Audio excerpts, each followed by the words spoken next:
Friends, welcome back. तो friends, आज की न्यूज है यूएनएससी मीटिंग में भारत भयंकर गुस्से में रूस, अमेरिका, चीन, फ्रांस, ब्रिटेन सभी पर बरसा।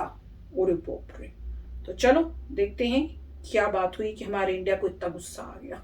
पर अच्छी बात है, गुस्सा करना चाहिए। अगर गुस्सा नहीं करो, हमेशा अच्छे बने रहो, तो लोग फायदा उठा लेते हैं। मैं बता रही हूँ, रियल लाइफ में भी यही होता है। इसलिए मैं बहुत गुस्सा करती हूँ। मजाक कर रही हूँ ऐसी कोई बात नहीं है। पर देखते हैं कि क्या ऐसी बात हुई है जो इंडिया को एंगर, क्योंकि हम लोग तो बहुत ही पेशेंट कंट्री है, सबसे मिलजुल के रहने वाली, तो इस कुछ बात हुई होगी।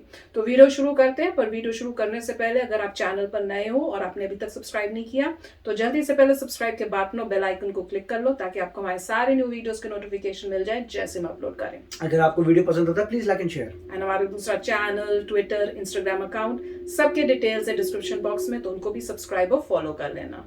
चलिए शुरू करते हैं। अगर आपका ध्यान चाइना के ऊपर से हट गया है और आपको लगता है कि लद्दाख में भारत और चाइना के बीच सब कुछ ठीक है, तो आपको बता दूं कि ऐसा बिल्कुल नहीं है।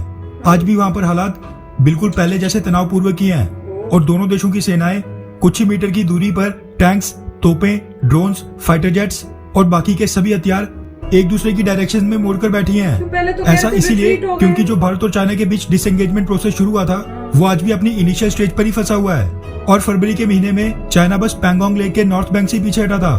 बाकी पोजीशंस पर आज भी स्टैंड ऑफ पहले की तरह ही बरकरार है। इसीलिए वो दिन है और आज का दिन है। भारतीय सरकार ने चाइना के प्रति अपने रुख में थोड़ी सी भी नरमी नहीं दिखाई है। फिर चाहे उसकी एप्स को भारत में बैन करना हो, उसके इंपोर्ट्स को बाधित करना हो, उसके निवेश को रोकना हो, आज भी भारतीय सरकार उतनी ही आक्रामकता से चाइना पर कार्रवाई कर रही है, जो कि तब तक खत्म नहीं होगी जब तक चाइना की people liberation army disengagement process को खत्म करके सभी पोजीशन से वापस पुल बैक नहीं कर लेती। ये चीज भारतीय सरकार लगातार अपने एक्शन से भी कन्वे कर रही है। कभी चाइनीज कंपनियों को 5G ट्रायल से बाहर रखना, कभी made in China wifi modules वाली आइटम्स के इंपोर्ट को रोकना। इस संकट की घड़ी में भी चाइना की किसी भी प्रकार की मदद स्वीकार नहीं करना। इन सब के बाद भारतीय सरकार ने अब एक और बड़ा कदम उठाया है। अमेरिका, रशिया, ब्रिटेन और फ्रांस समेत दुनिया के कई देश हैरान हैं। दरअसल टाइम्स नाउ, द ट्रिब्यून और कई मीडिया हाउसेस के हवाले से मीडिया रिपोर्ट सामने निकल कर आ रही है कि भारतीय सरकार की तरफ से चाइना और यूएन सिक्योरिटी काउंसिल को एक कड़ा संदेश देने के लिए यूएनएससी के 14 सदस्यीय देशों की मीटिंग को भारतीय विदेश मंत्री एस जयशंकर साहब ने पिछले कल अहम मौके पर बॉयकॉट कर दिया। रिपोर्ट्स के मुताबिक ये बहुत ही हाई प्रोफाइल मिनिस्ट्रियल लेवल की मीटिंग थी, जिसमें आज के समय के यूएन सिक्योरिटी काउंसिल के सभी परमानेंट और नॉन परमानेंट मेंबर्स के फॉरेन मिनिस्टर्स को मौजूद रहना था। साथ में आपको बता दूं कि ये मीटिंग ऑनलाइन वर्चुअल मोड से हुई थी। अब आप सोच रहे होंगे कि विदेश मंत्री एस जयशंकर साहब ने यूएन सिक्योरिटी काउंसिल की इतनी क्रूशियल मीटिंग को क्यों बॉयकॉट किया। तो आपको बता दूं कि पिछले कल जो मीटिंग हुई इसका संचालन चाइना और चाइना के विदेश मंत्री वांग यी कर रहे थे। इसी कारण से चाइना को एक स्ट्रॉन्ग मैसेज भेजने के लिए भारतीय विदेश मंत्री एस जयशंकर साहब इस मीटिंग से बाहर रहे। अब ऐसा नहीं कि भारतीय चेयर बिल्कुल खाली थी। भारत की तरफ से फॉरेन सेक्रेटरी हर्षवर्धन श्रृंगला साहब ने मीटिंग अटेंड की थी, जबकि US secretary of state Antony Blinken और रशिया के विदेश मंत्री सर्गेई लावरोव अमेरिका और रशिया को रिप्रेजेंट कर रहे थे। अब ऐसा नहीं कि हर्षवर्धन श्रृंगला साहब अपने काम में कम है, लेकिन अगर डिप्लोमेटिक स्तर पर देखा जाए तो ये मीटिंग मिनिस्ट्रियल लेवल की थी, जिसमें विदेश मंत्री डॉक्टर एस जयशंकर साहब या फिर मिनिस्टर ऑफ स्टेट लेवल के मिनिस्टर का जाना बनता था। लेकिन आपको ये जानकर खुशी होगी कि फॉरेन सेक्रेटरी हर्षवर्धन इस मीटिंग के दौरान यूएन सिक्योरिटी काउंसिल के परमानेंट देशों पर खूब बरसे। उन्होंने इस वर्चुअल मीटिंग में बोला कि आज यूनाइटेड नेशन में 193 सदस्य देश हैं, जो कि 1945 से 4 गुना ज्यादा हैं। लेकिन नैरो रिप्रेजेंटेशन और जो कुछ देशों को प्रिविलेजेस मिले हैं वो यूनाइटेड नेशन की प्राइमरी डिसीजन मेकिंग बॉडी की क्रेडिबिलिटी एंड इफेक्टिवनेस यानी यूएन सिक्योरिटी काउंसिल की विश्वसनीयता और प्रभाव पर सवाल उठाता है। हर्षवर्धन ने आगे कहा कि यूएनएससी की परमानेंट कैटेगरी में अफ्रीका की कोई भी रिप्रेजेंटेशन नहीं है, जबकि आमतौर पर हर बार यहाँ पर अफ्रीका के मसले डिस्कस होते हैं। इसका क्या स्पष्टीकरण है? उन्होंने पैंडेमिक के दौरान भारत द्वारा 150 से ज्यादा देशों को कोविड-19 की वैक्सीन और फार्मास्यूटिकल और बाकी के मेडिकल इक्विपमेंट्स भेजने के बारे में बताया और यूएन सिक्योरिटी काउंसिल के परमानेंट सदस्य के रूप में भारत की दावेदारी पेश की। हर्षवर्धन श्रृंगला साहब ने अपने संबोधन में यह साफ कर दिया कि अब तो यूएन सिक्योरिटी काउंसिल में रिफॉर्म्स लाने का सही समय आ गया है। खैर, आपको क्या लगता है कि क्या ये सभी परमानेंट देश कभी भारत को यूएन सिक्योरिटी काउंसिल का परमानेंट सदस्य बनने देंगे? काफी अच्छा वीडियो था। इसमें यही लग रहा है कि ये रिमोट हुआ था, और मगर फोटोग्राफ्स से लग रहा है कि वहाँ फिजिकली हुआ है, मगर इंडिया ने रिमोटली अटेंड किया। तो एग्जैक्टली क्लियर नहीं हो रहा कि पूरा का पूरा ही रिपोर्ट था कि कुछ मेंबर्स फिजिकली वहाँ आए थे और कुछ रिमोटली कर रहे थे। मगर मेरे ख्याल से द मेन पॉइंट यही है कि इंडिया ने एक मैसेज भेजना था, क्योंकि ये मीटिंग जो थी अंडर चाइना हो रही थी, जैसे कह रहे हैं चाइना ऑर्गेनाइज करा था, चाइना के अंडर मीटिंग हो रही है। तो इंडिया वहाँ पे बताना चाहता था यूनाइटेड नेशन सिक्योरिटी काउंसिल को कि हम ओके नहीं हैं इससे। और दूसरा ये कि सबसे जो बड़ी प्रॉब्लम वही है कि हम परमानेंट मेंबर नहीं हैं। तो अब इंडिया जो होता है डिप्लोमेटिकली दिखाता है इस बात को कि देखिए हमने कंट्रीब्यूट कितना किया है, हम कंट्रीब्यूट कर रहे हैं, हमारी पीस कीपिंग फोर्सेस मैक्सिमम हैं।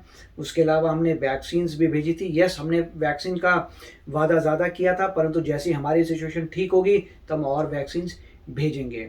और उसके ये सब करने के बावजूद भी इंडिया जो है परमानेंट मेंबर नहीं है। तो बार बार अब ये रिपीट करा रहे हैं, विच इज़ वेरी गुड। ये हर बार जो है इंडिया रिपीट ही कराती रहेगी कि नोट करो कि हम परमानेंट मेंबर नहीं हैं जब भी मीटिंग होगी। साथ में ये भी बता रहे हैं कि पहले जब बोले कम कंट्रीज थी यूनाइटेड नेशंस वही था, अभी कंट्रीज इतनी सारी बढ़ गई हैं, सेम परमानेंट मेंबर है, तो आपने ग्रो तो किया ही नहीं। और अफ्रीका भी तो बोला अफ्रीका की बातें उनकी करते हो, वो है नहीं यहाँ। वही अफ्रीका के बारे में डिसीजन ले रहे हो और अफ्रीका एक बंदा भी अफ्रीका का परमानेंट मेंबर नहीं है। कमाल है, राइट। तो इसीलिए वो डिफिशिएंसीज दिखा रहे हैं, जो डिप्लोमेटिक लिप शुरू कर रहे हैं इंडिया को दिखाने के लिए ये सब प्रॉब्लम्स हैं आपके यूनाइटेड नेशन सिक्योरिटी काउंसिल में।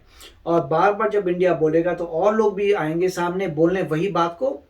और फिर ये भी हो सकता है कि कोई ऑल्टरनेट बॉडी का आ जाए, कि ऑल्टरनेट बॉडी बने लग गई है कि इन लोगों की जो अब बहुत पावरफुल हो रहे हैं, जैसे इंडिया आगे बढ़ता चला जाएगा तो वो इंडिया, ब्राज़ील और जो जर्मनी, जापान, तो जितने भी और कंट्रीज़ हैं जो स्ट्रॉन्ग हैं, जो परमानेंट मेंबर्स नहीं हैं, वो बोलेंगे चलो हम अपना ब्लॉग बनाते हैं, लोगों को अलग करते हैं। ऐसा हो सकता है कि इस तरीके का एक्टिविटी करेंगे तो बोलेंगे क्या यूनाइटेड नेशंस, आधे लोग तो दूसरी तरफ जा रहे हैं। और उस थ्रेट के बाद मेरे ख्याल से इंडिया को मिलेगी पोजीशन। कोई भी, जहां तक मुझे पता है, किसी बंदे को भी जो भी परमानेंट मेंबर है उसे शांति से नहीं मिली थी।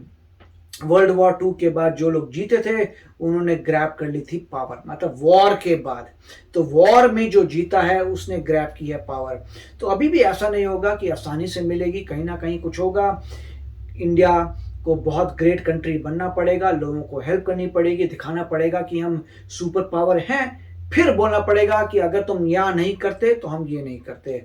उससे पूरा वर्ल्ड घबराएगा, तो बोलेगा भाई इनको करना तो बहुत ज़रूरी है वरना हमारा लॉस होगा। इसीलिए कहीं ना कहीं इंडिया की सुपीरियरिटी की ज़रूरत है। तो जैसे वैक्सीनेशन का हब इंडिया बनने वाला है, सारी वैक्सीन्स इंडिया से जाएंगी, तो एक समय पे यूनाइटेड नेशंस भी अपनी ऑब्लिगेशन देखेगा कि पूरे वर्ल्ड में इंडिया ने सप्लाई की है। वो बात अलग है कि इंडिया अगर अपनी भेजता है तब तो ग्रेट बात है। इंडिया अगर कोवैक्सीन भेजता है तो इंडिया बोलेगा हमारा खुद का पेटेंट है, हमने खुद रिसर्च की, हमने खुद बनाई, हम खुद सबको भेज रहे हैं, एक बात है।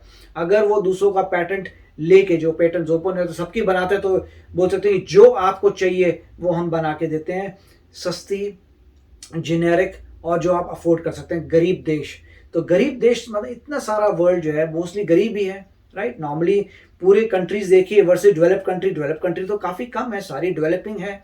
तो डेवलपिंग कंट्रीज मैक्सिमम है, वो तो यही कहेंगे देखिए इंडिया के बिना हम नहीं मानेंगे। तो अल्टीमेटली ऐसा मूवमेंट को आना चाहिए जहाँ पे बहुत सारी कंट्रीज बोलेंगी कि हमारी डिमांड है कि यूनाइटेड नेशंस को तभी एक लेजिटिमेट बॉडी बोलेंगे अगर इंडिया भी हो।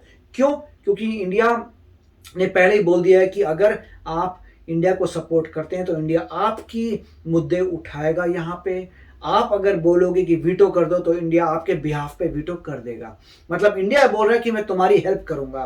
कोई भी, जैसे अफ्रीका की बात की है तो अफ्रीकन नेशन से बोलेंगे इंडिया को बनाओ, क्योंकि इंडिया ने अफ्रीकन नेशंस को बता दिया होगा कि अगर आपको वीटो करवाना है हमें बता दो, हम आपके बिहाफ पे वीटो कर देंगे, क्योंकि हम तो दोस्त हैं आपके, हम सबके दोस्त हैं। अगर वो चीज़ गड़बड़ है तो हम वीटो कर देंगे।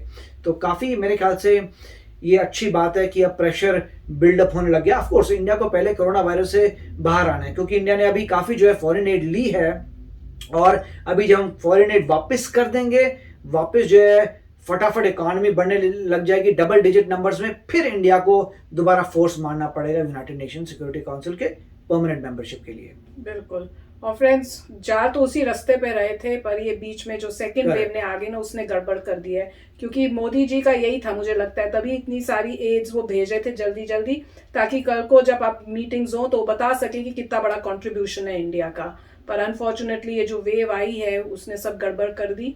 पर होप यही है कि जैसे ही हमारे इंडिया की हालत जो है वापस ठीक होएगी, फिर से आगे बढ़ेंगे हम। पर बहुत अच्छी बात है कि हर मीटिंग में ये स्ट्रेस किया जा रहा है, दिखाया जा रहा है कि सीनियर लोग नहीं जा रहे हैं, कोई और रिप्रेजेंट कर रहा है और वो जाके इसी बात को स्ट्रेस कर रहा है, दिखाने के लिए कि हम लोग हैप्पी नहीं हैं, आपको एक्शन लेना पड़ेगा, और अगर आप नहीं सुनोगे तो फिर प्रॉब्लम्स हो सकती हैं, क्योंकि और भी बाकी कंट्रीज हैं जो बहुत अनहैप्पी हैं इस जिस सिस्टम जो ये बना हुआ है। तो फ्रेंड्स, अच्छा न्यूज़ थी। तो चलो चलते हैं, मिलेंगे नेक्स्ट वीडियो में बहुत ही जल्द। Till then take care and bye bye. तो अगर आप मेरे इस चैनल पे नए हो तो जल्दी से सब्सक्राइब के बटन को हिट करो और बेल आइकन को क्लिक करो, ताकि आपको मेरा जब नया वीडियो मैं लगाऊं आपको उसके बारे में जल्दी से पता चल जाए।